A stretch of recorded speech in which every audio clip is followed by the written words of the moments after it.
Bonjour, je vous propose de corriger l'épreuve de mathématiques du BTS opticien-lunetier, session 2017. On va commencer par l'exercice 1. Une usine fabrique des montures de lunettes en acétate. Lors d'une étape de la fabrication, les montures sont chauffées à 75 degrés Celsius pour prendre la forme voulue, puis on les laisse refroidir à l'air ambiant. On étudie dans cet exercice l'évolution de la température de la monture en acétate en fonction du temps lors du refroidissement. Partie A, étude expérimentale du refroidissement. Lors du refroidissement, on a mesuré la température des montures toutes les 5 minutes pendant 25 minutes. On a obtenu le tableau suivant. AT égale à 0 lorsqu'on laisse la monture se refroidir, elle est à 75 degrés. 5 minutes plus tard, 45 degrés. 10 minutes plus tard, elle est à 31 degrés, etc. On va pouvoir représenter cette série statistique par un nuage de points. On retrouve le premier point, coordonnées petit t égale à 0 et grand T, la température égale à 75. Et on a un nuage qui a une forme décroissante. Le coefficient de corrélation linéaire de cette série, petit t grand T, est moins 0,886. Il est négatif puisque la série a une forme décroissante. L'allure de la série, donc quand on dit l'allure de la série, quand vous regardez le nuage, c'est à la forme d'une exponentielle inversée, exponentielle de moins quelque chose. L'allure de la série conduit à procéder à un changement de variable en posant z égale ln de t-20. On obtient le tableau de valeurs suivant. Et le coefficient de corrélation linéaire de cette nouvelle série, petit t, petit z, est moins 0,997. Expliquer pourquoi le changement de variable est pertinent. Alors pour cela, on va comparer les deux coefficients de corrélation qui mesurent l'intensité des liaisons entre les variables. Et on remarque que R2 est beaucoup plus proche de 1 que R1 en valeur absolue. Et donc la liaison linéaire entre les variables t et z sera plus grande qu'entre les variables grand T et petit t.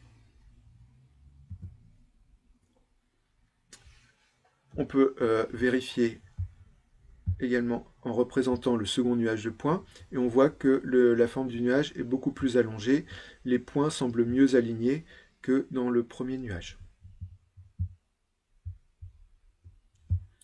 Question 2. Donnez à l'aide de la calculatrice une équation de la droite de régression de z en t selon la méthode des moindres carrés sous la forme petit z égale at plus b, où a et b sont arrondis au centième. Pour cela, je vais commencer par la Casio.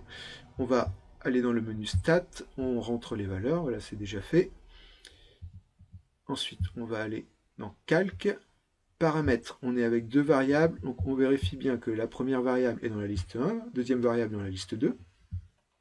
Et on va calculer en appuyant sur reg comme régression et en choisissant x.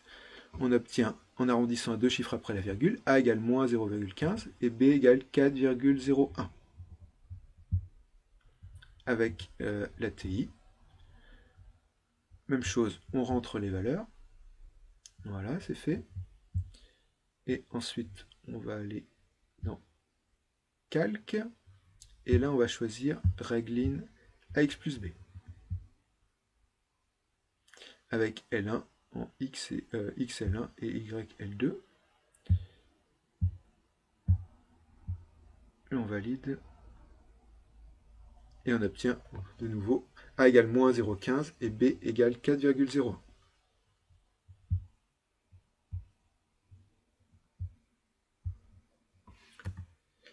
On déduit une expression de grand T en fonction de petit t de la forme grand T égale 20 plus C0 fois exponentielle de AT, où C0 est à arrondir à l'unité.